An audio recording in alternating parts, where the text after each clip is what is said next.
Good morning and good afternoon, and welcome to the Novartis Q1 2020 results release conference call and a live audio webcast.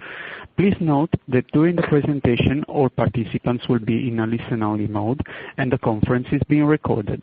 After the presentation, there will be an opportunity to ask questions by pressing star and 1 at any time during the conference. A recording of the conference call, including the Q&A session, will be available on our website shortly after the call ends. Should anyone need assistance during the conference call, they may signal the operator by pressing star and 0. With that, I would like to hand over to Mr. Samir Shah, Global Head of Investor Relations. Please go ahead, sir. Thank you, and welcome everybody to Novartis' first quarter 2020 conference call. Before we get started, I just want to read you the safe harbor statement. The information presented today contains forward-looking statements that involve known and unknown risks, uncertainties, and other factors. These may cause actual results to be materially different from any future results, performance, or achievements expressed or implied by such statements.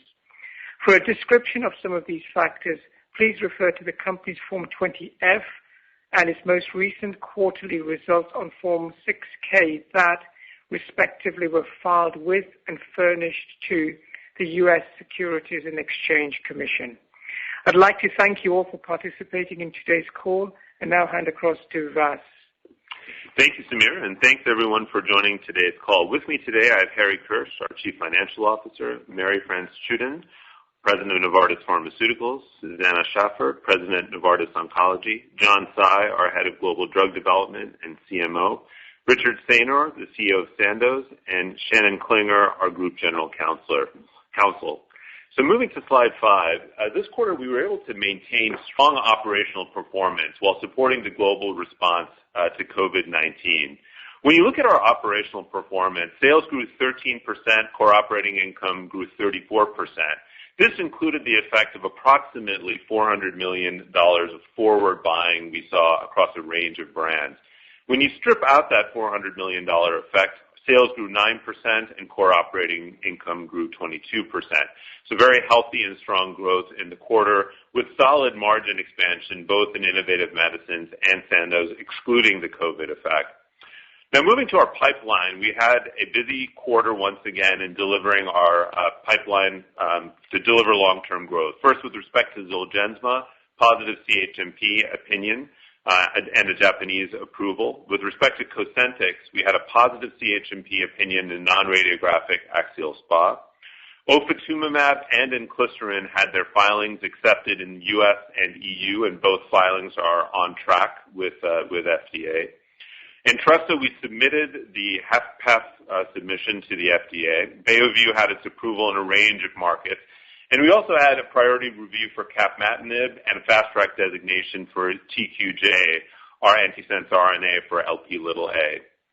Now, we also, I think, demonstrated in the quarter a very robust pandemic response. I'd like to walk you through in a little bit more detail how we've set up to respond to the pandemic at Novartis. So moving to slide 6.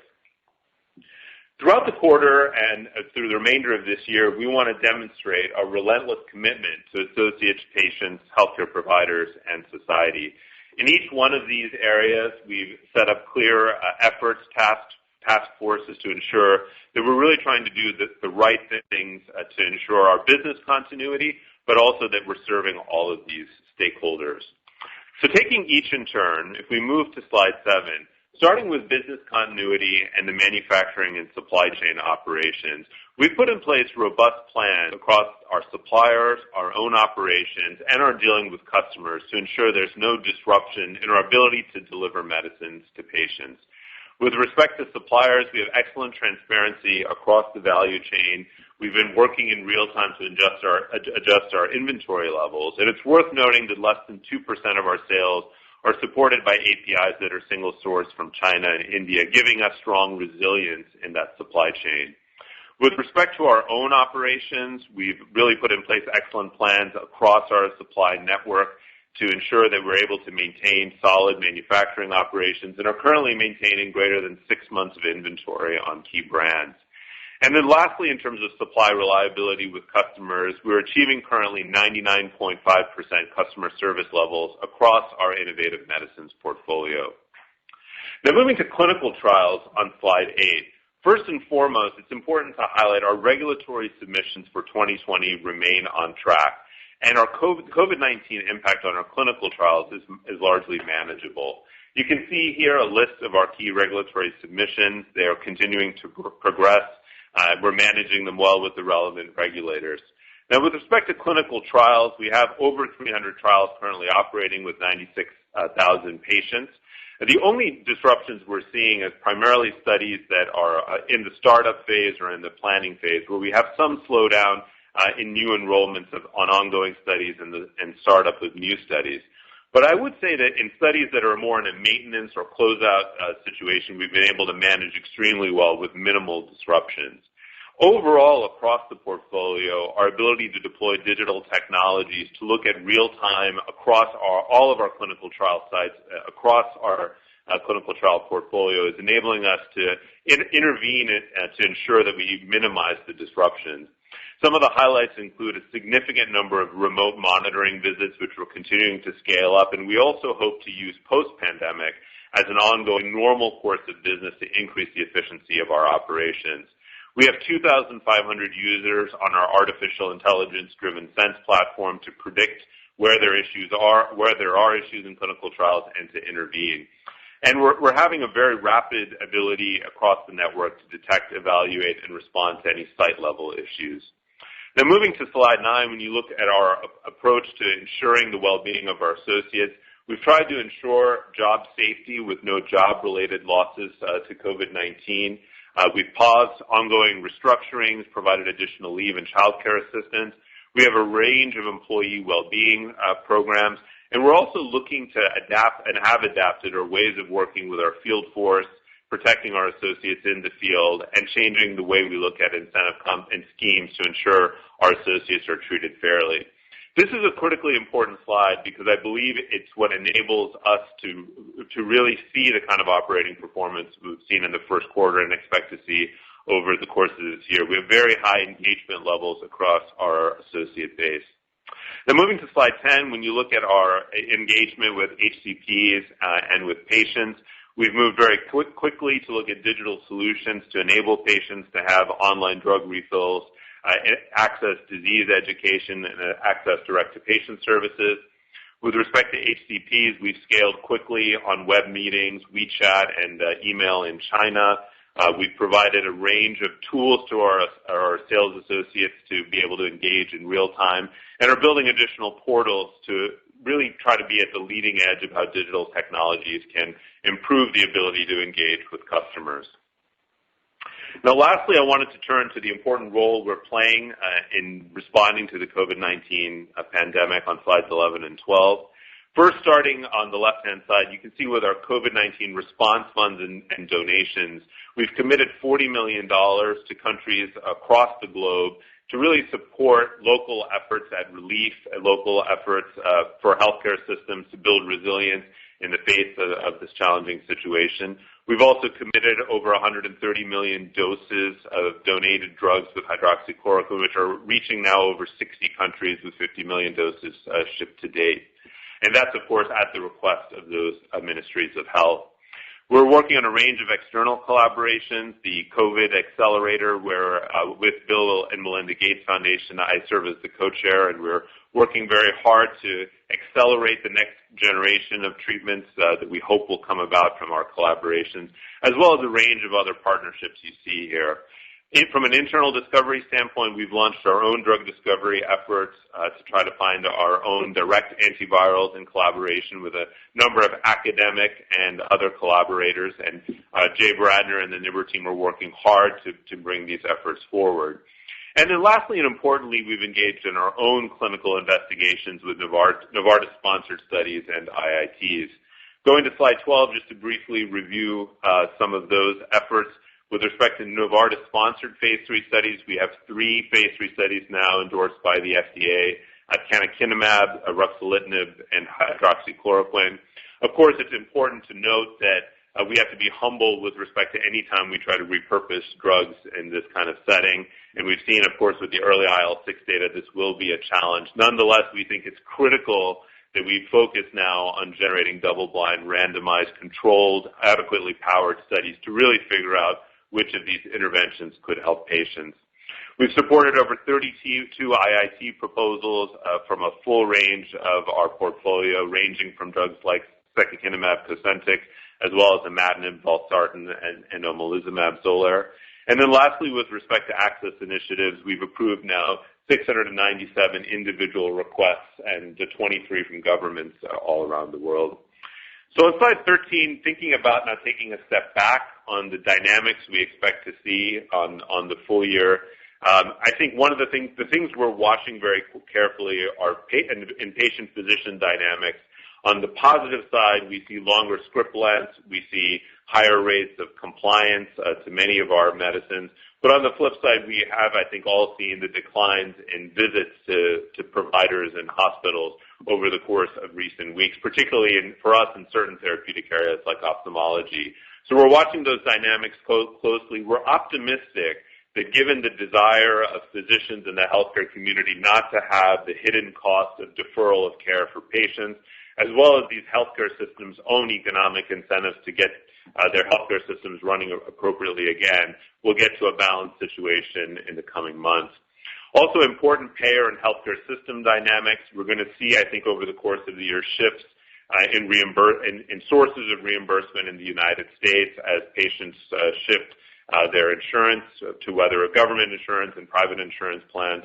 In addition, in Europe, we may see some delays in reimbursement decisions based on where different health authorities decide to take things in the coming year. So those are dynamics we're watching. Hard to say exactly how it will play out, but important dynamics. And then lastly, from a clinical trial regulatory dynamic standpoint, FDA is working very hard based on all of our engagement to maintain clinical review timelines. That is our current expectation, but of course we need to watch those dynamics very closely as the year unfolds.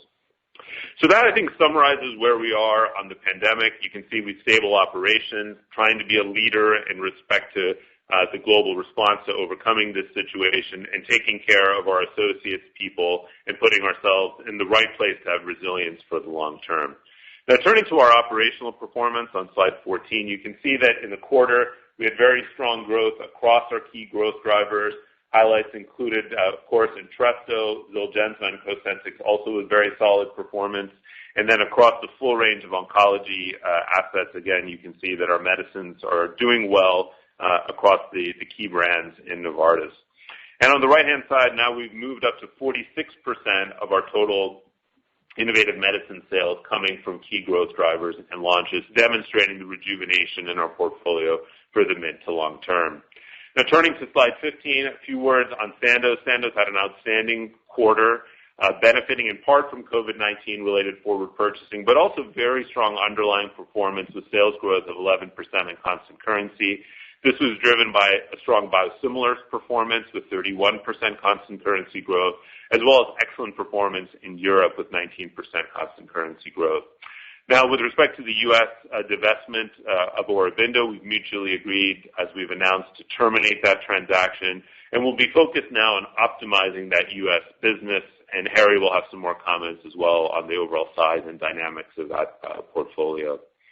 Now, moving to Zolgensma on slide 16, our U.S. growth momentum continues. You saw in the quarter, as we guided, our Q1 sales were in line with our Q4 2019 sales. The next catalyst for Zolgensma will certainly be the launches in Japan and Europe, and that's what's, I think, going to lead to the next sales ramp for this product. But in Q1, we also announced important data at MDA, which demonstrated the intravenous formulation had outstanding results, both in terms of persistence out beyond 5 years, as well as in asymptomatic patients meeting their WHO motor milestones. And we also announced in the quarter that FDA has completed its review of its August 2019 Form 483 response with no further enforcement actions. So upcoming milestones, CHMP positive opinion achieved, and a European Commission decision expected shortly. Japan reimbursement decision expected shortly. And I think importantly, and perhaps underestimated, the launches we'll have in a range of other countries around the world, providing additional opportunities for growth. Now moving to slide 17, with AveXis 101 IT, we believe in the quarter we also showed with the strong data, very compelling clinical profile using the gold standard Hammersmith score, demonstrating a very robust response with a mean 6-point increase in Hammersmith, twice the clinical meaningful threshold, as well as 92% of patients in that study in the 2 to 5-year-old age group achieving a clinically meaningful response. So we're in the process now of working with FDA to resolve the clinical hold with the ongoing preclinical studies that we currently have initiated. We'll be meeting with FDA in the course of Q2 to clarify the scope of the data required, and then moving to a pre-BLA meeting where we hope to clarify then our ability to file a BLA for AVXS 101 IT. Now moving to slide 18, for 2020, overall our catalysts remain on track. You can see the full range of catalysts here. Look forward to continuing to provide you updates on the various approval submissions, readouts, and phase 3 starts. So I think a very strong start to the year. You can see great operational performance, strong innovation performance, and well prepared for the pandemic and showing resilience throughout the coming period. So with that, I'll hand it to Marie-France to give you some more details on the pharmaceuticals performance. Thank you, Vas. Q1 was a very solid start to the year for pharma, with strong underlying demand across the board, 14% growth. We did see impact of COVID-19, which was a net positive, and we do anticipate this to reverse later on in the year. The forward purchasing and stocking that we saw was mainly in Europe, and as you previously mentioned, Vas, the ophthalmology franchise was the most negatively impacted so far. We've seen some new patient starts starting to slow down across the portfolio, but having said that, we also made great progress in our innovation agenda during Q1. We passed regulatory milestones for Beovu, Mayzent, Cosentyx non-radiographic axial SpA, inclisiran, and ofatumumab. Our launches are on track, and of course we'll work closely with customers, authorities, and healthcare systems to navigate some of the uncertainties related to the pandemic. If we move to Cosentyx, our demand for Cosentyx continues to outperform the market in dermatology and rheumatology. We saw some stocking in Europe, very little in the U.S., and our first-line access strategy, which is our focus, is working. The majority of our growth is coming from first-line, and this is 70% of the market. We also continue to strengthen our value proposition. We're on track for non-radiographic axial SpA, which will be our 4th indication. We continue to release compelling data. And if you look at the example of Ultimate, it's the first large randomized ultrasound study in PSA, shows rapid impact of Cosentyx on joint inflammation, and this just reinforces our profile as a complete treatment in skin and joints. We've also just received the Chinese approval in AS, so we're very confident for the year. In the current environment, we expect that Cosentyx will continue to do well in repeat prescriptions, and physicians are asking their patients to stay on therapy. Cosentyx should also be the preferred choice for biologics once patients get back to the office, given its strong safety profile and the rapid regain of response after treatment interruption. We've got 5-year data. It's very compelling. With Entresto, we saw impressive growth across the globe in Q1. We've reached a tipping point with Entresto, and it's truly seen as standard of care in the U.S. and Europe. We were seeing pre-COVID NBRXs at an all-time high of 4,500, and China also saw the fastest uptake of primary care to date, which speaks very highly to the unmet need and the strong product profile. We also expect to launch in Japan in the second half of the year, and we now have a strong local partner. We submitted PEF in the U.S., and our growth in Q1 was demand-driven with only a small boost from stocking. We obviously expect to see a COVID-related slowdown to new initiations in Q2, but the need for a product like Entresto that keeps patients out of hospital is now more important than ever.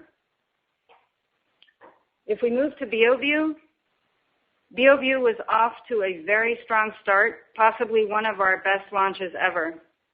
And now we've been impacted by the safety signal. It's confirmed and rare. There are two principles that are guiding us in what we're doing. The first is patient safety, and for us this is paramount. And the second is transparency with the regulators, prescribers, and all stakeholders. The initial investigation is being completed, the labels are being updated, and we are now working with the retina experts to find out how to best understand and mitigate the safety concerns. We see that retina specialists are really keen to help us, and this is a reflection of the efficacy they saw in the real world. We remain totally committed to Beovu as evidenced by our comprehensive phase 3 clinical trial program. We've now have approval in 9 markets outside the U.S., so for patients all over the world, our priority is to safely deliver the benefits that Beovu can provide. It's maybe worthwhile spending a little bit of time on the Ophtha franchise because this is clearly the one that's most affected by COVID. We've seen clinic visits and prescription drop in March and April, and week by week we saw those numbers coming down. It's clear that in retina, we're talking about a very vulnerable patient population, and of course these are physician-administered products. In addition, if we look at dry eye disease, which is not considered life-saving, we've seen a lot of cancellation of appointments and visits being delayed.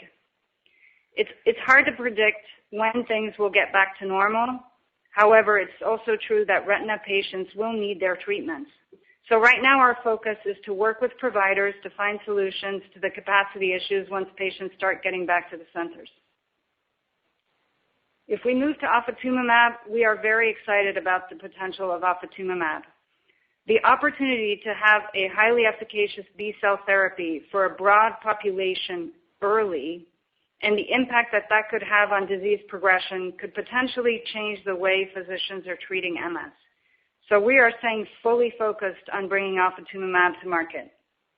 Currently, we do not expect any regulatory delays, and from a launch standpoint, we're ready for whatever the situation is when we launch, whether we're seeing prescribers or other stakeholders face-to-face or virtually on a state-by-state basis. Now more than ever, bringing a B-cell therapy that's highly efficacious and administered at home is highly attractive, and our goal is that when patients come back, we'll make it easy for them to start on ofatumumab.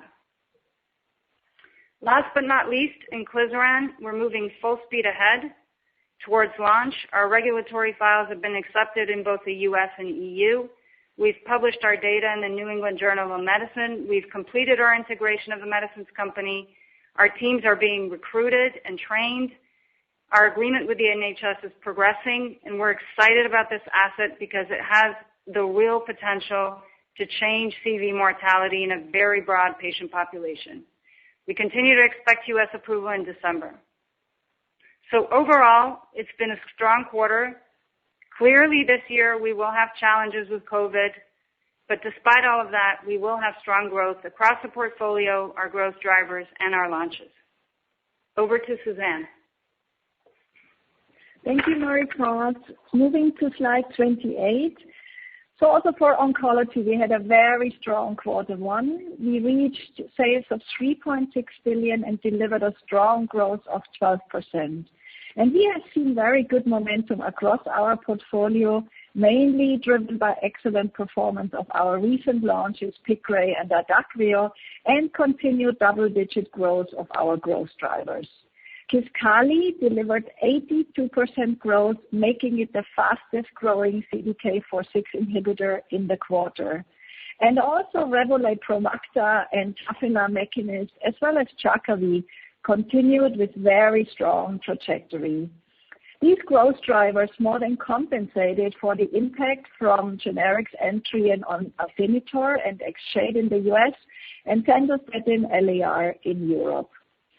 From a COVID-19 pandemic, we have seen some additional demand across our portfolio, driven by forward purchasing mainly across Europe, China, and US. Obviously, these days, healthcare practitioners and patients are trying to minimize hospital and office visits, which will have potential impact on products that require hospital stay, like Kymriah and Lutathera. But overall, the oncology field is very resilient, and we remain very positive with the full year performance. Moving to the next slide. Piqray continued to perform very well with Q1 sales of 74 million. This is a first-in-class PIK3CA inhibitor indicated for 40% of HR-positive, HER2-negative metastatic breast cancer patients with a PIK3CA mutation. The product had a great start in 2020 with expanded formulary policies coverage and continued RX momentum in the U.S. We are expecting a continued uptake in PIK3CA testing, and our goal is to reach 40% by year-end 2020, and also anticipate the plasma test of foundation medicine to be approved by Q2 2020. Also this quarter, we have expanded geographical footprint ex-US with Piqray now being approved in 13 markets globally, including Switzerland, Canada, and Australia, which is expected to drive additional growth from second half of 2020. We expect CHMP approval later this year. So overall, we are very progressing also with our very broad development program called EPIC, and we are very pleased to share with you that study protocols for the HER2-positive advanced breast cancer indication, for triple-negative breast cancer, for ovarian cancer, and for PROS have been aligned with the FDA. Moving to the next slide, our most recent launch, Adakveo, also had a very strong start, reaching 15 million of sales in Q1. Just to remind you, Adakveo is the only approved monthly therapy for the reduction of vaso-occlusive crisis in sickle cell disease. In the U.S., there are more than 54,000 patients suffering from sickle cell disease and having more than one VOC per year. Therefore, a huge medical need. Our focus was on access, and that is paying off with more than 320 accounts ordering Adakveo, including over half of the largest sickle cell disease centers. We have received positive feedback from hematologists and are very pleased to see a very high brand awareness. Already 12 state Medicaid agencies from the top 23 high prevalent states published their guidelines for Adakveo. We have received C code on April 1st, and we expect to receive J code on July 1st, which will further drive reimbursement confidence. We continue to expand our global footprint with 2 ex-US approval and expect EMA decision in the second half of 2020. Clearly, as for all HCP-administered treatments amid COVID-19, we expect some delays in new starts as physicians are trying to avoid putting patients at risk of infection. But overall, we remain very positive for the full year performance of Adakveo. So with that, I will hand over to Harry.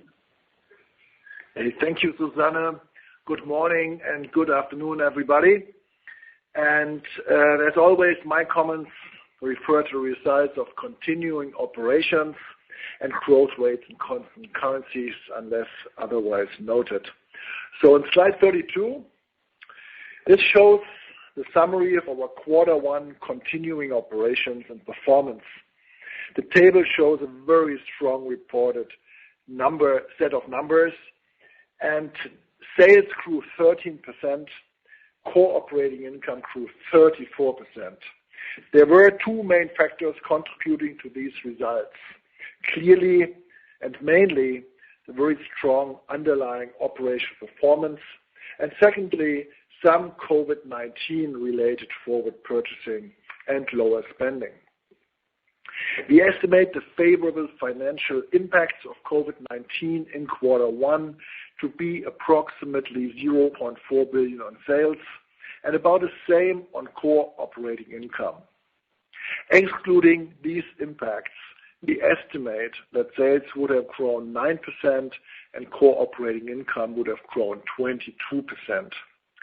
Clearly, our quarter one operating income and sales performance was very strong, as anticipated when we provided our full year guidance in January. Net income growth was mainly impacted by higher legal provisions. Cash flow was also strong, increasing 8% in US dollars to $2 billion, and I'll give a bit more detail later on in the presentation. We expect the COVID-19 related financial benefits in quarter one and in sales and core operating income to reverse later in the year. On slide 33, you see the quarter one sales growth and core margins by division and for continuing operations. On the left side, you see sales and core margins as reported.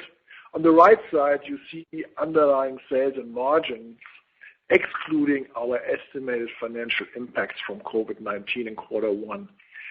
I would like to focus on the underlying financial performance on the right side. So if we exclude the estimated COVID-19 impact, sales for quarter one have increased about 10% for innovative medicines, 7% for Sandoz, and 9% for continuing operations. Continuing operations margins have improved by approximately 3 points to 32% of net sales. On innovative medicines, core margin has improved approximately 2 points to 35% of net sales.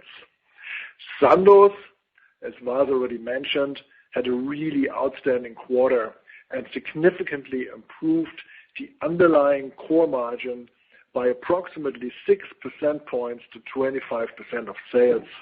Great work on productivity programs further improved the Sandoz gross margin and SG&A cost structures.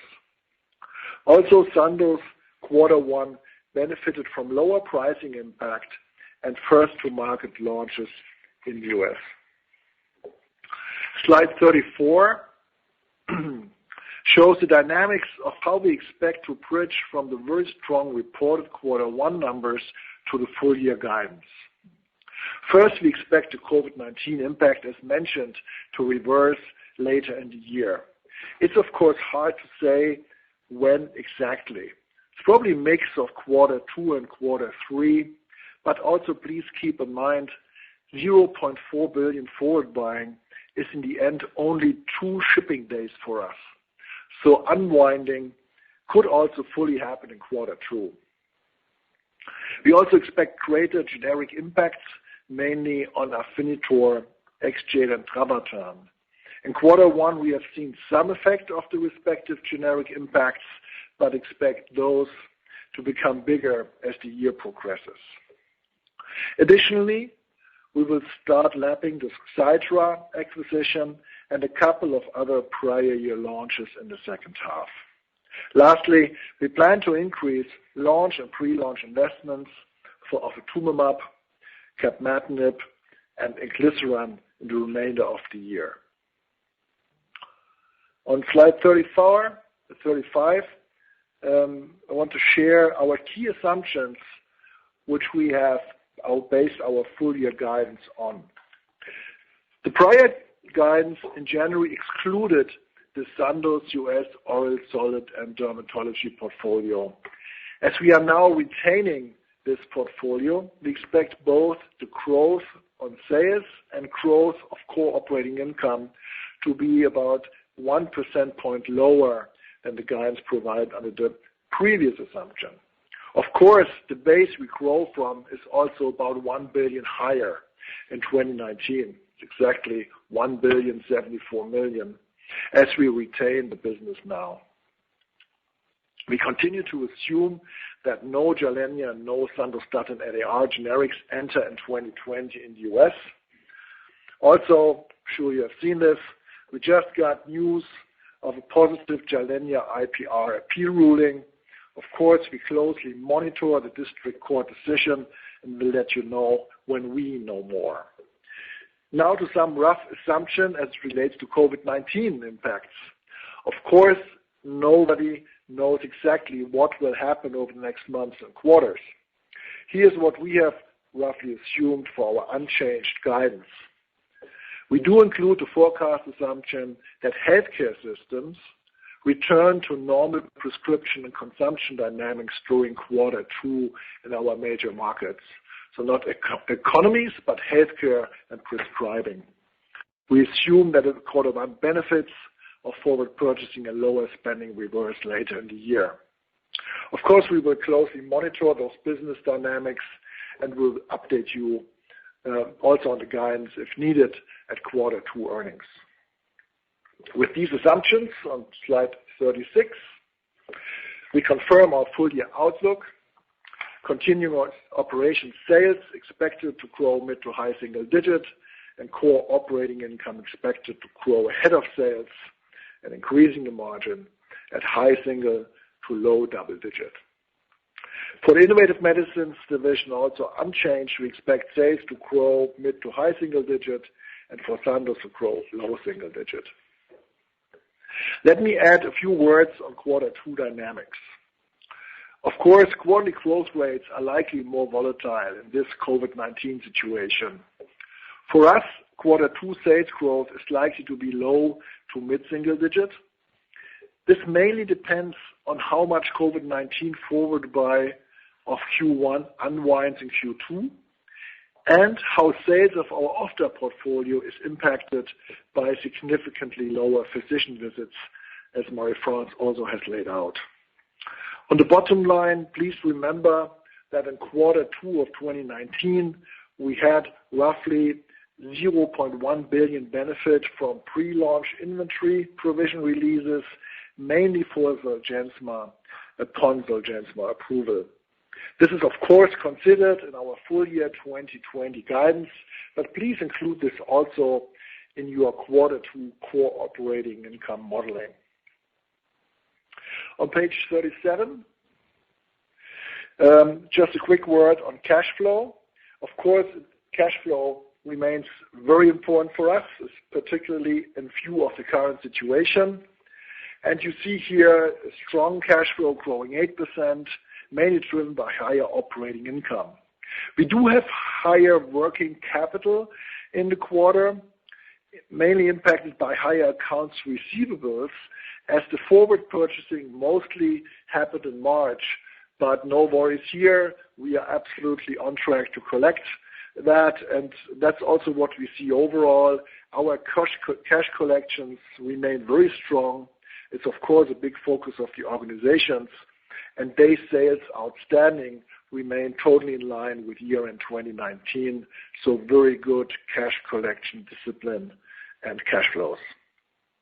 Finally, on slide 38, I want to bring to your attention the significant change in the estimated currency impacts on our results since last time we spoke 3 months ago. We do update each month, but maybe not everybody looks at the website every month. And it's of course a result of the US dollar strengthening versus most other currencies. So if late April rates prevail for the remainder of 2020, the full year impact of currencies on sales would be negative 3 percentage points, and on core operating income, negative 6 percentage points. For quarter 2, it would be negative 4 and negative 7 respectively.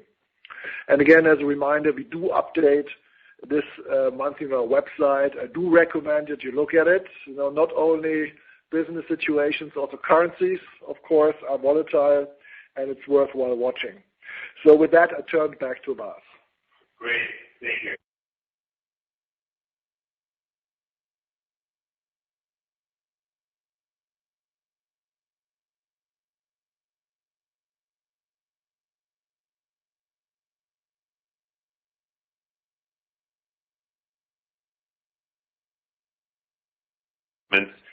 In Q1, and we're maintaining our full year outlook as Harry has nicely outlined.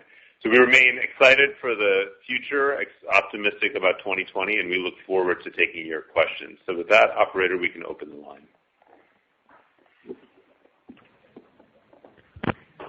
Thank you. Our first question comes from the line of Keyur Parekh. Please ask your question. Good afternoon, and thank you for the questions. Two, please, if I may.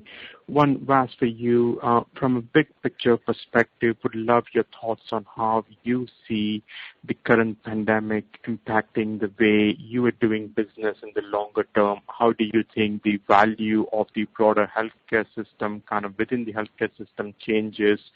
And what do you think kind of young new CEOs like you can do to take the industry at a better place given previous public perception of the industry? That's kind of question number one. And then question number two for Marie-France, kind of given the new findings on Bearview, would love to hear your views on where you think Bearview should be used, if there's a patient subset where you think this might be better fitted for, or do you still see this as a broad therapy across the entire patient population base? How should we think about the peak sales opportunity for Bearview today? Thank you. Thank you, Keyur. So first, I'll divide my comments into big picture comments for the sector or the industry, and then some specific comments on new ways of working I think will reshape how we think about running our company in the years ahead. First, this is I think a remarkable, perhaps once in a generation for a company's opportunity to reset our reputation in the broader public mind. When you look today, we're in a moment in time where our industry, combined with the work of academia and the broader ecosystem, has stepped up to make unprecedented, I think, collaborations with over 170 now drug candidates somewhere in the clinic or in preclinical testing, over 90 vaccine candidates, well over 500 clinical trials now running, massive efforts to do this in a nonprofit or donation basis to really lead the charge in trying to overcome this pandemic. And I think what that's leading to is you see already in survey data a shift in the perception of the value of this sector. I hope we can seize this moment to remind the world that this industry is why we've seen such remarkable, part of the reason at least, why we've seen such remarkable gains in life expectancy over the last 100 years. It's why we were able to withstand pandemics of the past and will be ultimately able to withstand this pandemic. So I think it's a remarkable opportunity to reset our reputation as an industry. And also I think for Novartis, part of the reason we took the time to walk you through all the things we're doing is we take it as a significant opportunity to make a major contribution around the world and also completely reposition ourselves as a company that's truly trying to be valued and maybe most valued by society. Now, specifically, I think three things will shift healthcare systems. I think the rise of telemedicine, the rise of digital technologies, all the physicians we talk to clearly are seeing a big shift in how they engage with patients. Alongside that, of course, we're going to have a short-term impact of the shifts because of unemployment. But longer term, I believe that the digital technologies have now really taken hold in healthcare systems. And then on the same side within our company, digital technologies and how we run our sales force, manufacturing lines, R&D operations have now also been forced to go to scale. I mean, all of our AI and data science efforts are now being taken to scale simply because we have no choice. And that, I think, will ultimately lead to more distributed ways of working across large companies, which if companies can embrace distributed ways of working, shift from this taking office-based work and moving it into a out-of-office setting, but really rethink how we work, you could see dramatic increases in productivity, further margin expansions, and hopefully a better output and innovation from our company longer term. So that's just some brief perspectives. Marie-France on Bearview. So as you have noted, Bearview was off to an incredible start in our launch, and we still believe that this product will be a blockbuster. Of course, safety does come first, and we have a signal. It's rare, but the benefit-risk profile for the product remains positive. We have to understand the root cause. This may take some time, but we also have a long exclusivity in the U.S. and EU, and so we will play the long game on this one. What we're seeing in the marketplace from physicians is that physicians are in two camps. They're either pausing and waiting to understand more, or they're actually taking a more cautious approach with their patients. We see approximately half the centers continue to order.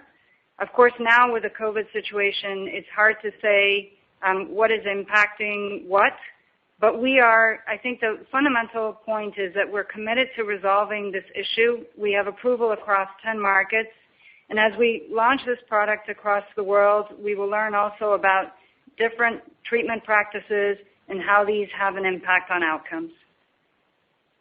Great. Thank you, Marie-France, and thank you, Kara. Next question, operator.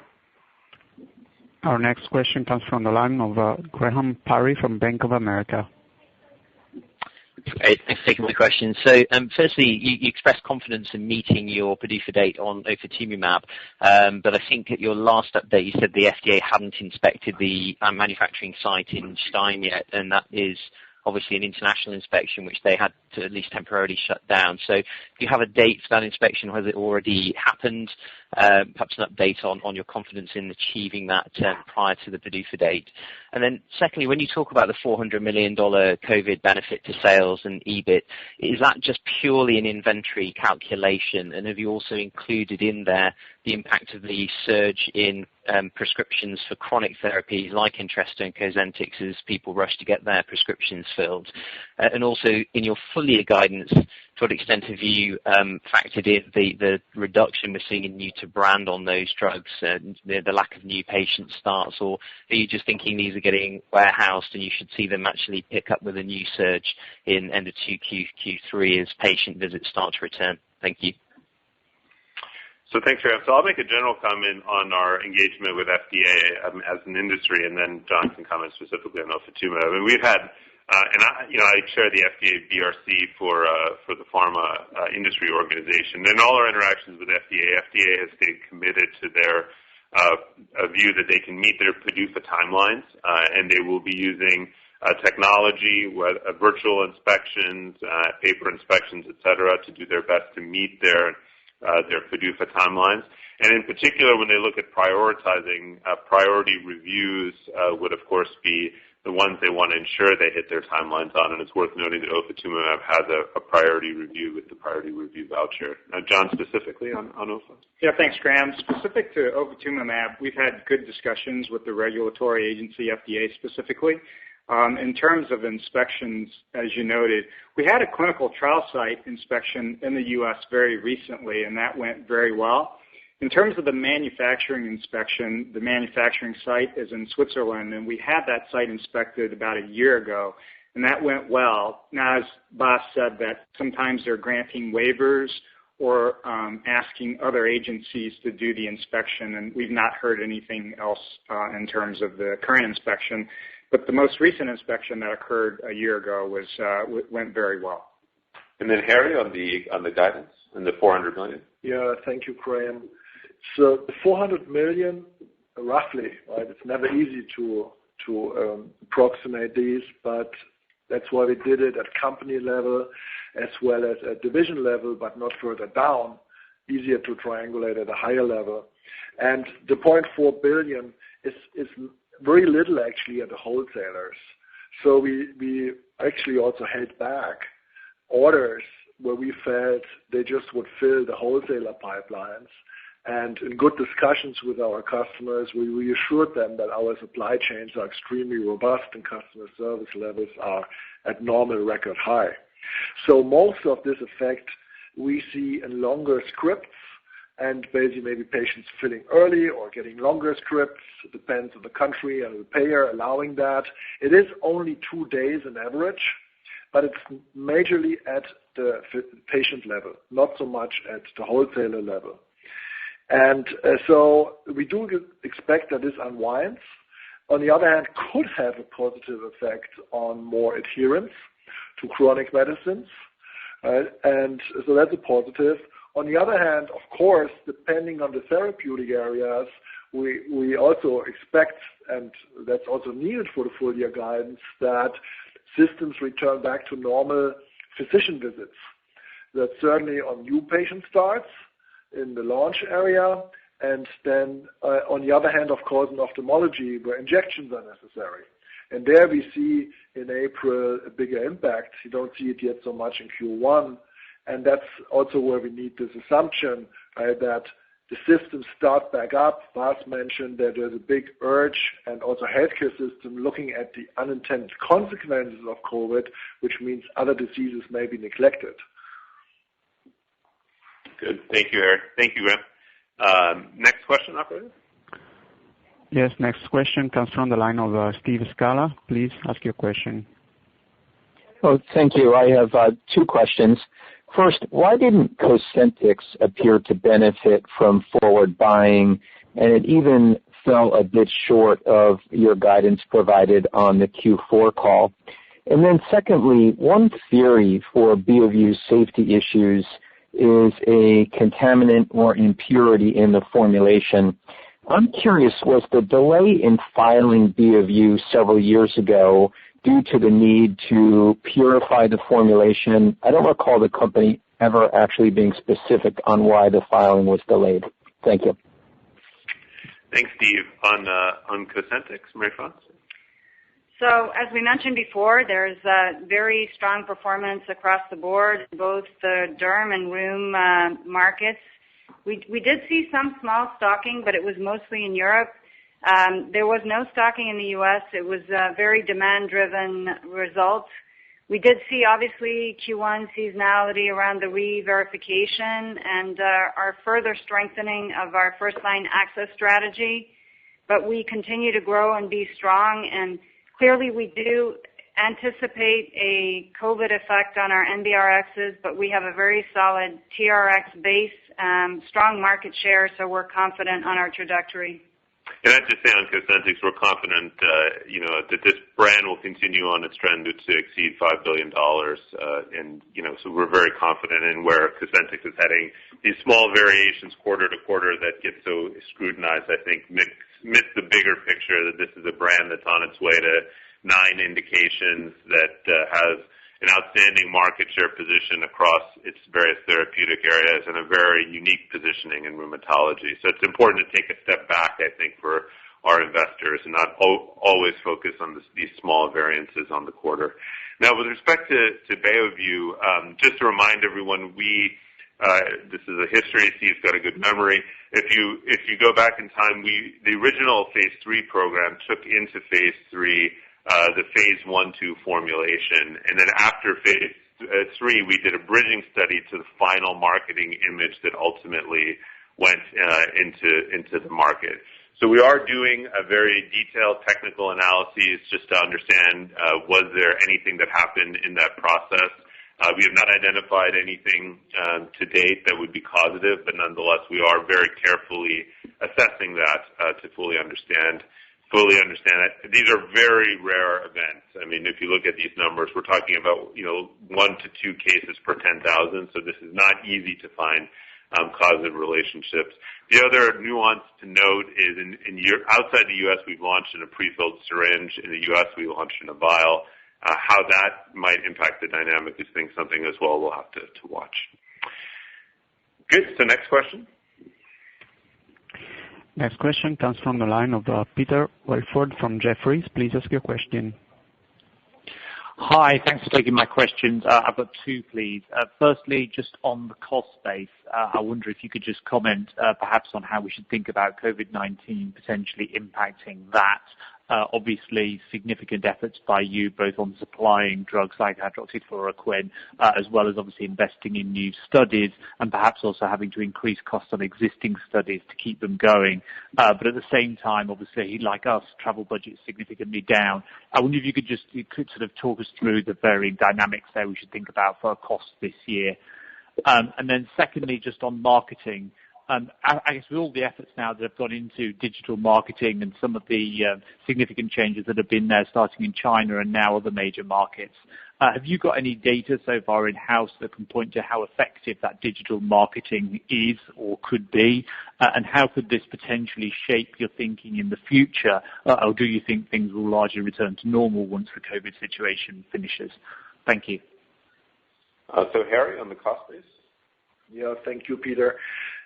So on the cost base, as you have seen in Q1, it's roughly, right, 400 million top line, 400 million bottom line. We have a little over 20% cost of goods, so that roughly 80 million was the cost base.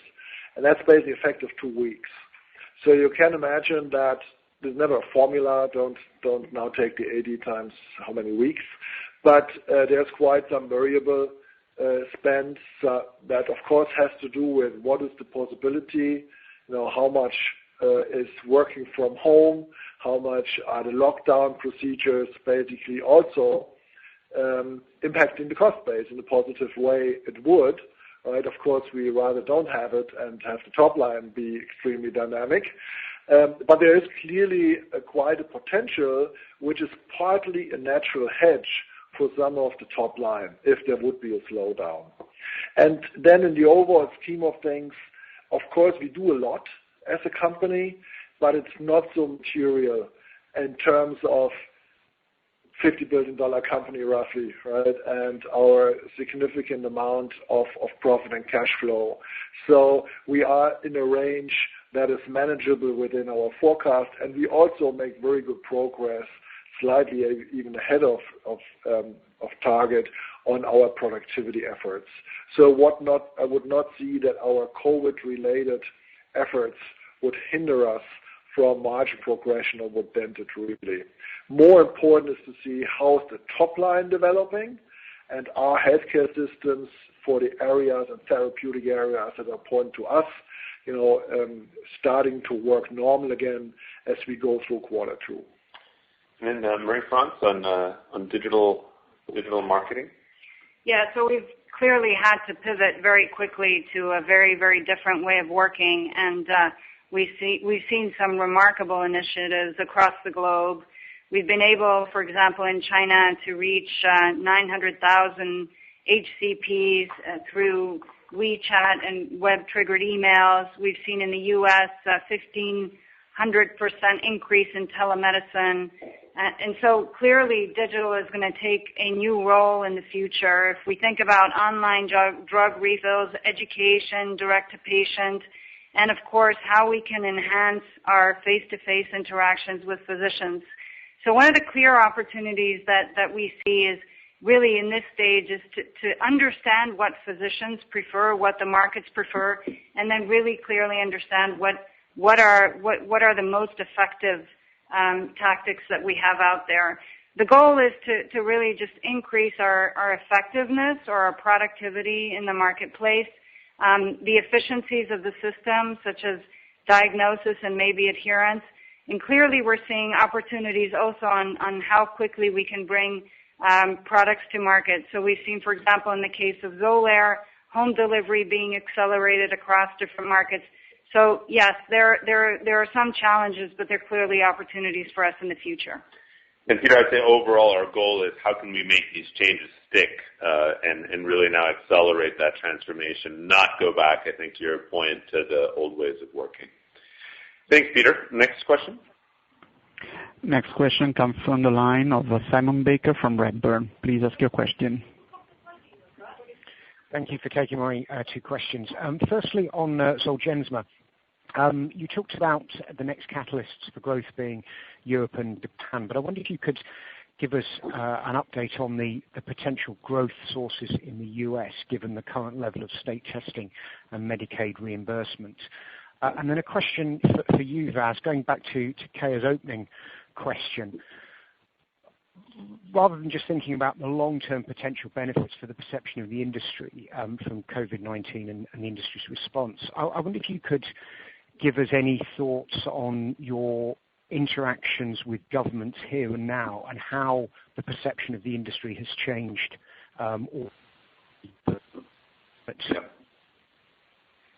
Great, thanks, Simon. I think you're breaking up. I think we lost you, Simon, but I think I got the gist of the second question. So first on Zolgensma, in the U.S. right now, we're at a steady state of around 100 patients per quarter within the current indication. That's in part as we grow in newborn screening. We, of course, also have the aging out of the older kids in the older cohort. I think the other element that did dampen a little bit Q1 was that with the COVID pandemic, fewer patients were coming in for switches, and we see that dynamic as well in the early part of April. Nonetheless, we feel confident we're in that steady state of approximately 100 patients a quarter within the current indication. Now, when you look at Europe, as a reminder, we have a very broad indication within Europe. We've already seen early access agreements announced by a few German sick funds that would be available as soon as we're approved in Europe. So we expect to see very rapid uptake in some countries within Europe on launch. So that will give us the next, I think, inflection point is our launch across a range of European markets. And our teams are working hard to get early access agreements in place to enable patients to receive the therapy even ahead of the final reimbursement agreement. And then, of course, Japan and a range of other markets around the world. So that will be the next set of inflection points for the brand, and then following on that, the U.S. expansion beyond 2 years of age. So when you take each of those in turn, we're still well on track to a multi-billion-dollar product with respect to Zolgensma. I would say on government, I would say broadly within a range of stakeholders. If you look at the engagement from government groups ranging from the G20, individual governments reaching out to industry and asking for our support in a very positive way, a range of collaborations that involve the biopharmaceutical industry, nonprofits, government, academic institutions. I certainly feel that the overall tone is very positive towards the industry at this time. I think if we can do our part and behave in a way that is really supportive to the overall pandemic response, this is an opportunity as well to reset, I think, the overall relationship between the industry and government. So I am hopeful on that front, but of course it's still early days and we'll have to see how the situation evolves over the coming year. Thank you for the question. Next question, operator. Next question comes from the line of Tim Anderson from Wolfe Research. Please ask your question. Thank you. A couple of questions, please. On Entresto and the filing for HFpEF, that was on a primary endpoint that technically failed, and FDA is usually quite stringent on how they interpret cardiovascular trials. So I'm wondering what you're realistically hoping to accomplish with that filing, and if you could just kind of identify what you think is the subgroup of most relevance there. And then a second question on inclisiran. You'll be launching that years ahead of having outcomes data. I'm thinking one potential strategy, especially with this very novel type of product, would be to be disruptive on price if you're positioning it almost as a vaccine-like product. So I'm just wondering if you can comment on launch dynamics in the absence of outcomes data and how price may play a role. Thanks, Tim. First on Entresto HFpEF, John? Yeah, thanks, Tim. Thanks for the question. On HFpEF, as you know, we narrowly missed the statistical significance for the broader population. We've had good dialogue with the agency on this. I think, as you know, a p-value of 0.05 versus 0.06 is a 6% chance versus a 5% chance that it was by type 1 error. So given that, we see the benefit in the broader overall population. We've also re-adjudicated and looked at the endpoints with another group, this time with DCRI, and we're having good conversations with the FDA in terms of looking at these endpoints. So we are moving forward and have had good dialogue with the agency, and we look forward to having these discussions with them. And then Marie-France on the inclisiran.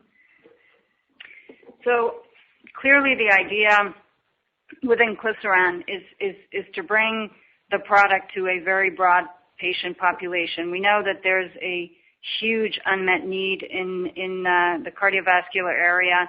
We know it's the leading cause of death, and we know that this is hugely costly to healthcare systems.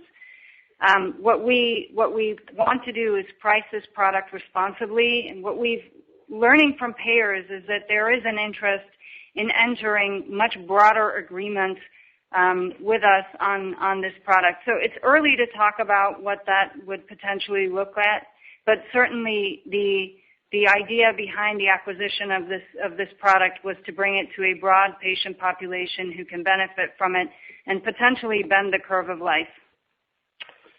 Thanks very much. Just one more comment I was thinking on HFpEF. I think maybe three nuances. One, that the study this under central adjudication missed the primary endpoint, but on physician adjudication actually was statistically significant. And then there were two groups, women as well as patients with a ejection fraction less than, I think, 68 or 69% that also had positive results. So there's a lot of dynamics, I think, here. But as John pointed out, most important, great dialogue with FDA to agree on a re-adjudication approach. We've completed that, and we'll submit the full data package. I've already submitted the full data package to the agency. Next question, operator. Next question comes from the line of Eric Le Berrigaud from Bryan Garnier. Please ask your question. Yes. Hi, thank you. Two questions. First is, after the impressive operating margin for Sandoz in Q1, excluding COVID-19 effect of 25%, maybe to understand what was behind that in terms of mix of different businesses, but also productivity gains and the sustainability of that going forward. And the second question is maybe to talk a little bit about the dynamics behind the MS market, and maybe for the different classes and the S1P class in particular, excluding COVID-19 impacts. How is Gilenya doing, especially in the US? Mayzent was pretty much in line. How are they doing versus other products in the class? How do you see them going forward? And is it fair to expect a significant shift in your resources when ofatumumab is available? And since you reiterated confidence in reaching 1 billion with Beovu, would you say the same for Mayzent, please? Thank you. Thank you, Eric. So first on Sandoz margins, Richard. Thank you, Eric. Yes, it's pleasing to see such a strong quarter for Sandoz, really across all geographies and most of the portfolio. The margin growth really came from a number of places. I think good cost control, which washed out through the excellent work that we saw last year. Mix, the portfolio has evolved, particularly around strong performance around the biologics, which generally have higher margins. And pricing has not eroded to the same degree. Plus, we saw a delay of some of the pricing reforms that we expected in Q1, which we'll expect later into the year. Clearly, margin is always variable in the generics business, so clearly we're still focusing on maintaining cost control and driving margin forward, and we'll continue on that basis. Thanks, Richard. And on MS market dynamics, Marie-France? So if I start with Gilenya, just remind you that Gilenya remains the second most prescribed DMT brand worldwide. It's still a strong product, and it's actually doing very well in this COVID period due to obviously the very strong TRX base. So we expect relatively stable performance with Gilenya. If I can make some comments on Mayzent, we actually saw very good momentum in Q1. So we had a 76% quarter-over-quarter growth and NBRX of plus 16% in the U.S. So that was the highest growth of any DMT with a prescriber base that's growing steadily. Again, we have a strong value proposition in this space. We're the only product that has been studied and has shown data in the typical SPMS population. We still believe that Mayzent has blockbuster potential, but we do acknowledge that this is going to take time as we try to identify patients and make sure that we have the right positioning in the marketplace.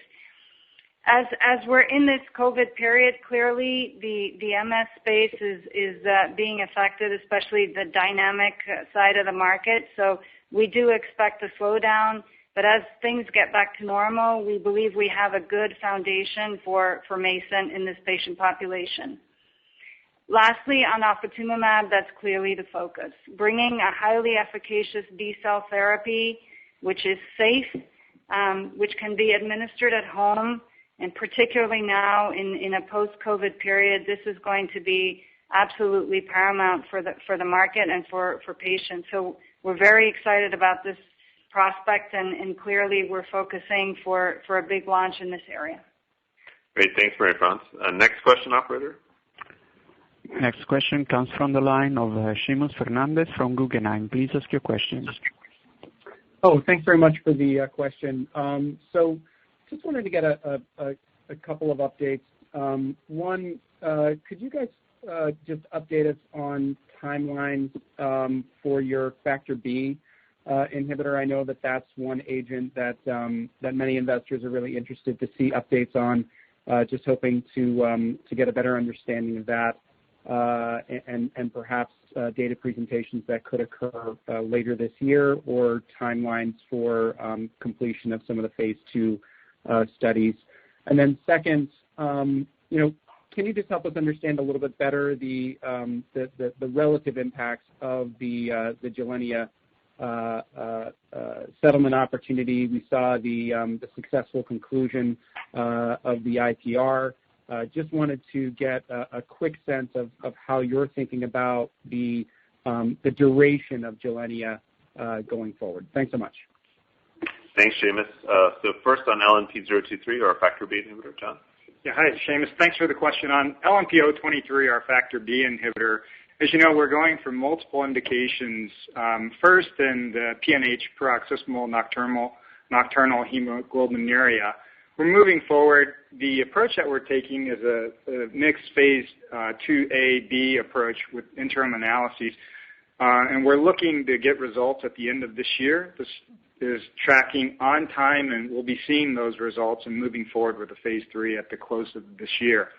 The second set of indications is in our nephropathy. So we've got C3 glomerulonephropathy, membranous, and IgA nephropathy.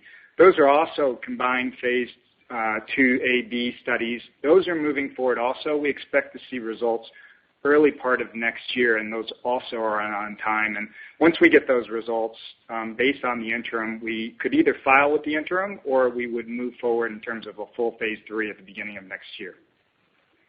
Thanks, John. And on Gilenya, it's worthwhile noting there were two separate paths. One is the IPR hearing, one is the district court. The IPR case, as you saw and Seamus reported in his note, was dismissed. That was based on procedural grounds for the standing of the claimant.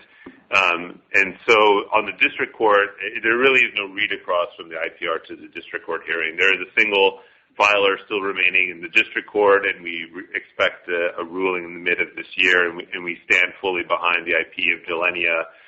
Both the current patent as well as the additional patents that we've subsequently been granted. And so we'll look forward to keeping you up to date on that and, of course, give the markets clarity as soon as we have clarity ourselves. Next question, operator. Next question comes from the line of Florent Cespedes from Société Générale. Please ask your question. Good afternoon, everyone. Florent Cespedes from Société Générale. Two quick questions. The first one for Marie-France on ofatumumab, the follow-up on ofatumumab. Marie-France, could you share with us how do you see the launch of this important product mid-year, given the current environment and also given the fact that MS is pretty competitive? You have given some examples during your presentation, but if you could share with us a little more details, that would be great. My second question for John and Susan, it's on LU PSMA 617 on prostate cancer. As this year we anticipated and you expect the phase 3 trials. Could you maybe share with us the opportunity for this product and the positioning on the prostate cancer market? Thank you. So first on ofatumumab, Marie-France. So the first thing I'd say is that we have very well-established relationships with physicians in this area. So we have a very strong portfolio across MS and bringing ofatumumab to a physician population that we know and we're familiar with. Having said that, clearly this is going to be a different launch from what we're used to, and that's exactly what we're preparing for. We're looking at this from a prescriber and other key stakeholder perspective, whether there are going to be digital interactions at first. We're playing it flexible, whether we have different approaches, country by country, state by state. But clearly what we're not going to do is slow down, because if there was any time for us to bring a highly efficacious product to a broad population in a setting where patients don't have to be in the hospital, it is now. So we're going to continue to work with payers. And our first priority is clearly we understand that there is going to be a slowdown in the dynamic market in MS, but our clear priority is to make sure that we make it as easy as possible so that when patients do go back to their physicians, they can easily transition to alfatumumab. And then on the PSMA 617 opportunity, Susanna? Yeah, thank you. Thank you, Florent, for the question. So actually, prostate cancer is the second most commonly diagnosed cancer in men. There is an incidence of 1.3 million globally. And for the U.S., you have to assume around 175,000 patients. And what we know is that about 10 to 20% of patients with prostate cancer become castration resistant with a 5-year follow-up and 80% 5-year follow-up. So, and 80% of these patients become metastatic. So there's a very, very high unmet medical need, and we're very much looking forward to have lutetium PSMA 617 reading out later in the year. And just regarding positioning, so the VISION trial that is fully recruited is in treatment of patients with metastatic CRPC after one line of novel anti-androgen, androgen receptor-directed therapy, and one line of chemotherapy. So it means third and fourth line of therapy. As said, the VISION trial is fully recruited. It's an event-based trial, and we expect readout versus the end of the year. Great. Thanks, Susanna. Now, next question, operator. Next questions come from the line of Matthew Weston from Credit Suisse. Please ask your question. Thank you very much. Just two quick follow-ups, please, on previous questions. The first on ofatumumab, Marie-France. You made it clear a number of times how confident you are on taking the launch to market, irrespective of the underlying circumstances. Can you just remind me, is it correct that the first dose has to be administered in the clinic, and therefore we do at least need some degree of normality within the healthcare system before we can see patients getting dosed? Or do you expect that there's going to be some waiver around that requirement? And then the second question regarding Sandoz margins. You clearly set out, the positive drivers. Can I just check, particularly given that we have seen a meaningful impact of generics in the oncology setting, was there any benefit within the Sandoz business of you launching generics against your own products at the beginning of this cycle, and therefore we're in a very positive mix environment of US exclusivity launches, which should erode rapidly in the second half of the year? Thank you. Thank you, Matthew. So on ofatumumab first dose, Marie-France? So as I mentioned before, clearly we do see some disruption happening in the multiple sclerosis market, certainly in the dynamic sector, and we can't say that that's not going to affect us. But regarding the first dose observation, it can be done by the observation of a healthcare professional. So technically we could be sending nurses home. So we think that that's definitely an opportunity to basically, let's say, address the current situation as it is. Clearly, we're very ambitious about the value proposition that ofatumumab brings to market. And like we said, we feel that there's no reason for us to slow down, even though clearly in the dynamic sector we will see fewer switches to new therapies in this marketplace. Thanks, Marie-France. And Richard, on the Sandoz generic dynamics on Novartis products? Thank you, Paz. I mean, nothing really significant. I mean, the bulk of the margin growth has really come from biosimilar product launches and first-to-market launches that we saw in the end of last year and the beginning of this year, rather than generics of the oncology business. So we don't see any really material link between the two things. Great. Thanks, Richard. Many thanks, indeed. Next question, operator. Next question comes from the line of Mark Purcell from Morgan Stanley. Please ask your question. Yeah, thank you very much. It's Mark Purcell from Morgan Stanley. Two questions. Firstly, on digital, and it's a bit of a follow-up. Vas, could you help us understand which regions and therapy areas are most ready to adapt to your new digital initiatives when it comes to HCPs and patients, and which have the greatest upside over the long term? The reason why I ask the question is that I guess if you look at UK and Germany, over 60% of patient initiations are remote already, whereas in Italy, where it was very low, you've seen a 146% increase in remote initiations over the last 30 days or so. Clearly in oncology, telemedicine in the US penetrations only around 5%, whereas neuroscience has always been in the 20 to 30s over time. So some thought on that would be fantastic. And then secondly, in terms of pricing in the US, at the beginning of the year, you guided to net prices declining by around 2.5% in the US, with the US list pricing increases you put through. Given there's less pricing pressure, it seems, in Sandoz, and when we look at the implied the implied net price increase on Cosentyx, it looks pretty stable in 1Q, despite the fact we've seen a lot of new entrants and the perception that there's going to be increased pricing pressure with that. So if you could help us understand the evolution of price in the US, that would be fantastic as well. Thank you.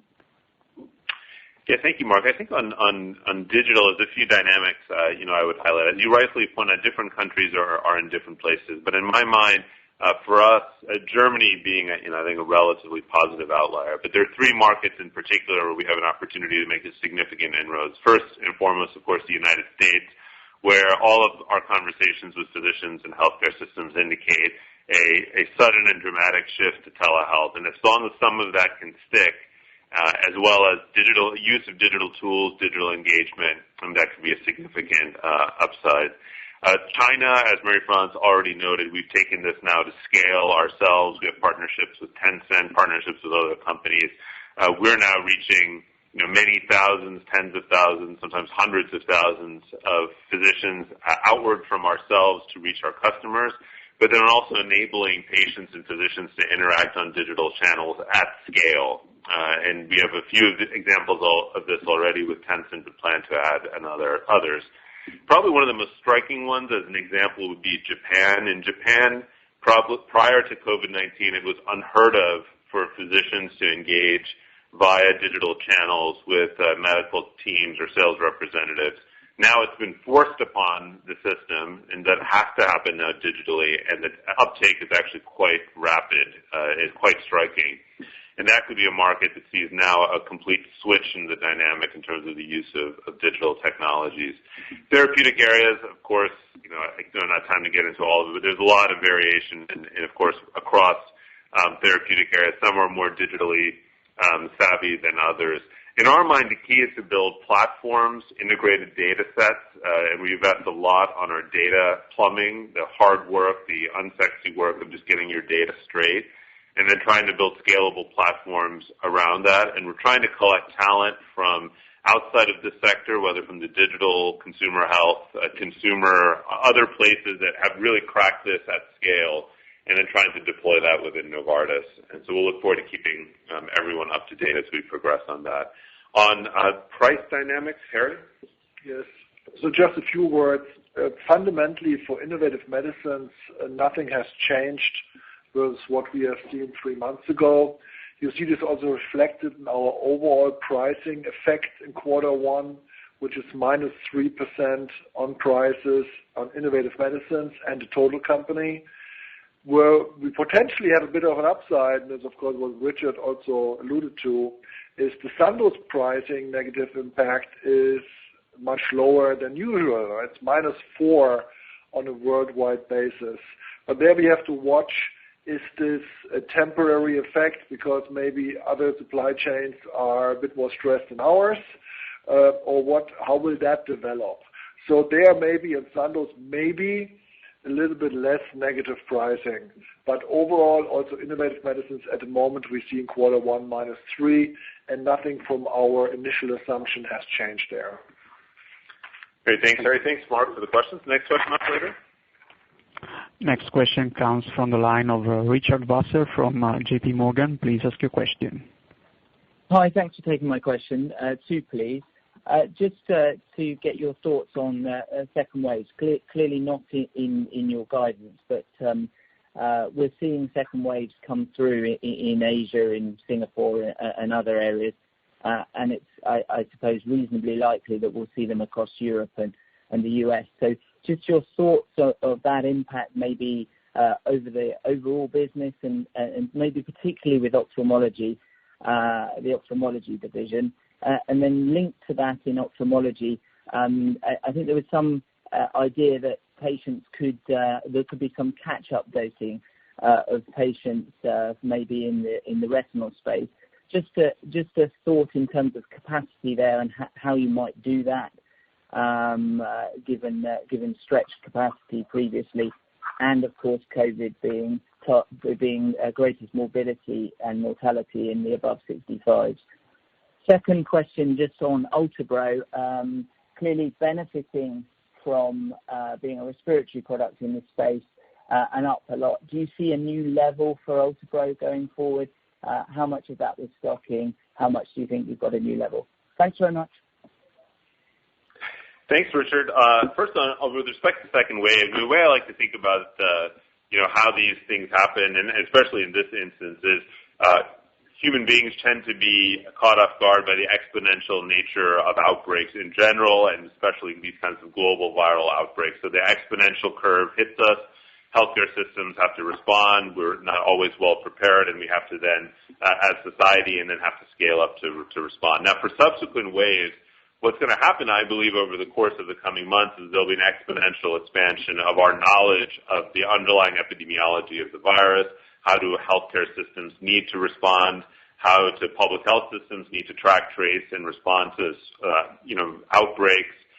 The improvement, of course, in medical technology, if we are able to repurpose drugs or identify better technological solutions.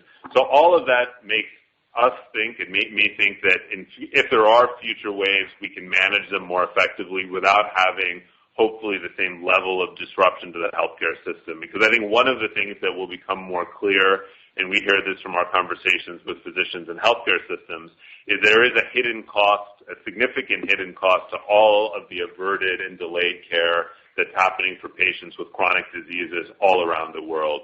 That's okay for a little bit of time, but it's not something that's sustainable, and there will be significant morbidity and mortality associated with that. So I think we're aligned with healthcare systems, physicians, and patients to get people back into the clinic in a safe, sustainable way, and hopefully keep it that way independent of future COVID outbreaks. Now, specific on ophthalmology, Marie-France, thoughts? Yeah, so maybe, it's a very good segue because clearly retina patients are not going to the centers, but that cannot last. They're going to have to go back to their therapies. So we do anticipate capacity issues for sure, and clearly as social distancing rules will probably continue in this space. But what we're doing right now is we're trying to work with clinics and healthcare centers to improve, first of all, how that capacity can look like, how we can work with centers to help them with their flow of patients. We're also looking at home monitoring solutions for patients to track their own vision and connect with HCP from home, so they really only going to the centers when they need to go. There are some remote care solutions where HCPs can move nearer to the patient. We're looking at sort of mobile units in the UK and trying to just address some of these capacity issues post the confinement period. Yeah, and the only thing I would add is conversations we've had with specialist physicians in ophthalmology, dermatology, neurology in the U.S. all point to a readiness and that preparations have weekend clinics, after-hour clinics to kind of rapidly catch up on the backlog of patients. Now, on respiratory, I'll just briefly answer that Ultibro, I think, continues in a very steady way. We did have a positive CHMP opinion for Atectura and hopefully we'll soon be launching a triple in asthma. So really for us, the next inflection point in inhaled respiratory will be the launch of our triple combination. Thanks, Richard. Next question. Next questions come from the line of Laura Sutcliffe from UBS. Please ask your question. Hello, thank you for taking my questions. Firstly, on Beovu, we know you've instigated new sort of safety monitoring investigations and so on. But what is it that you actually need to see from that activity to get this back on track commercially? Is it a specific data point? Is it a publication? Is it just looking at it over a long time? So that's the first question. And then the second question is on Sandoz. You've mentioned that terminating the Aurobindo agreement provides you with an opportunity to optimize the US business. So could you just tell us maybe a little bit more about that and what you think is the right sort of shape for Sandoz in the US? Thank you. Yeah, so just in the interest of time, I'll take the remaining questions because we only have a few minutes left. So on Beovu, right now the goal is to reassure physicians on the clinical profile, ensure that we are only injecting the product in patients who don't have inflammation in their eye. We believe as we continue to get more experience, we'll have a better sense of these rates and get physicians more comfortable. It's notable that outside the U.S. there is slit lamp examination for any inflammation in the eye, which doesn't always happen in the U.S. So we're hopeful that that could potentially mitigate any of these rare signals outside the U.S. In the medium term, we have a full team that's working around the clock to try to find any of the specific determinants, either from a patient standpoint, a product standpoint, or a setting in the clinic standpoint that might be leading to these rare events. And if we can find any insights, including potential treatment with steroids or other interventions, we'll of course then roll that out. And then in the longer term, we have a full range, the largest range of phase 3 head-to-head studies and other studies to fully characterize the product, which we hope will demonstrate the clear clinical benefit and overall profile of the product to support its significant use. And we continue to stand behind our belief we can make this a blockbuster medicine. I would note we had similar challenges with Gilenya. Other products and other classes have had challenges, but based on a strong profile, it can ultimately overcome them. With respect to Aurobindo, I think has been highlighted on the call, we're still important to see really the pricing dynamics, the Aurobindo business, so the oral solids business that we're now retaining. Important to see the pricing dynamics in the U.S. Richard and team are investing now in a full-scale portfolio longer term that will bring up hopefully a steady flow of ANDAs into the U.S. market, and this will form a base for that. But really the key now is really to look at the pricing dynamics. We'll be able to formulate a clearer strategy over the coming months and provide you a clearer outlook alongside that at that time. Thanks, Laura. Next question, operator. Next questions come from the line of Emmanuel Papadakis from Barclays. Please ask your question. Thanks for taking the questions. I'll try to be brief. Maybe a couple on pick rate. Great initial momentum seems to have slowed a little bit. The testing ambition for 40% by the end of this year seems a little on the low side. I think it was north of 25% by the end of Q4. So just what's the hurdle there? Is that the main gating factor on driving the commercial uptake? Any thoughts on competitive risks from the AKT inhibitors would be welcome. There's clear overlap in terms of the biomarker selection of the population. Could you just confirm they're not planning to do a combination study with Kisqali as part of the EPIC program? And then Vas, maybe just your thoughts on business development. You've been pretty clear in the past in terms of the envelope, planning to remain relatively active. Does the current situation offer opportunities, or does it rather force you to concentrate your time in terms of internal situation at Novartis? And then, if I may, a quick follow-up on inclisiran. You've flagged the costs for the second half. Are you actually planning to put a primary care resource behind the product at this stage? Thank you. On which, Manuel, your last question was on which product? Inclisiran. Inclisiran. Inclisiran, sorry. Okay, thank you. So, Susanna, on the two pick rate questions? Yeah. So Thanks a lot, Emmanuel, for the question. So we were actually quite pleased with the performance of Piqray, and we see really continued strong momentum and uptake in RX. I mean, as you say, testing is critical, and we believe it's realistic also, particularly with the Foundation Medicine plasma test to be approved in Q2, that we will reach these numbers and testing will continue. Maybe just a quick comment on the ACT inhibitors. I mean, we have to be clear, it's a fundamental different MOA, so it's really very different mode of action. And just not to go too much into science, PIK3K is mechanistically upstream of ACT, so we would expect a potential greater inhibition of the pathway. And just to emphasize, there is no study, as far as we know, with an ACT inhibitor specifically designed for a PIK3CA mutation cohort, and so far Piqray is the only product approved for patients with this specific mutation. So we still remain very confident with Piqray and stay very optimistic. And we don't have, we've already, I think, completed earlier stage studies of combinations of our PI3 kinase, so CDK4/6 and aromatase inhibitors, and are not taking forward that combination as part of the EPIC program. With respect to BD, we are continuing our business development program. Capital allocation priorities remain in place. You've seen us conduct early stage deals out of NIBR, our research unit, over the course of the first quarter. So we continue to look at business development opportunities that fit our overall profile. I think overall, as you can imagine, with the current turmoils in the market, there is a sector-wide decline in M&A activity, and I think that's going to be true for the foreseeable future until things stabilize a bit more. But I think from a business development and licensing standpoint, still active and remains a lot of opportunity. And on inclisiran primary care, Marie-France? Yeah, just to say that clearly we see a lot of synergies with Entresto. We'll have a very clear focus on cardiology, lipid clinics, but also looking at governments and systems of care. Thank you, Emmanuel. Last question, operator. Yes, last question comes from the line of Kerry Halford from Berenberg. Please ask your question. Thank you very much for taking my question. Just one left to me, please. Vas, you mentioned it briefly earlier. I wonder if you can help us understand the potential risk to the Novartis business from the rising U.S. unemployment. Where do you see those risks across your portfolio? I know in relative terms you have lower exposure to the U.S., but good to get your thoughts on where there could be pockets of risk.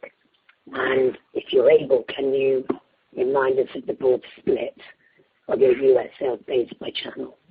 Many thanks.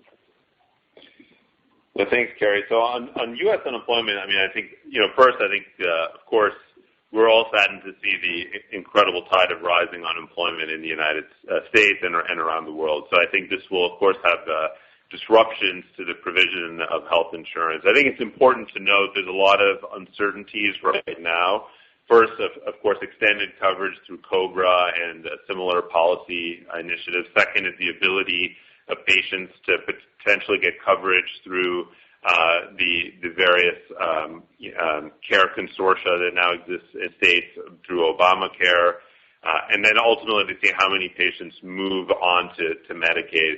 Then there's an additional dynamic that different products have different exposure in terms of the rebate gap between what we have in the private markets and in Medicaid and related segments. Newer products have, of course, a much smaller split because there have been fewer price increases. Older products, of course, have a much bigger gap in terms of differences on gross to net. So all of these dynamics are in there. Overall, I would say we don't expect significant impacts in 2020. If we saw impacts, it would be in 2021, and we expect those impacts to be limited based on all of the assessments that we've done. I don't have a specific breakout in hand, but we view this as a manageable topic. We, of course, monitor it, doing all the assessments. But from what we can tell within our portfolio, worth noting, we're roughly a third U.S., the remainder ex-US. Within our US business, lots of new product launches, and within our overall portfolio, relatively limited exposure to Medicaid versus our peer set. Good. So thank you all for joining. Apologies we went a few minutes late. We hope you found the updates informative. Thank you for investing in Novartis, and we'll look forward to keeping you updated in the year to come. Please stay safe and healthy, and wishing you all the best. This concludes the conference for today. Thank you for participating. You may all disconnect.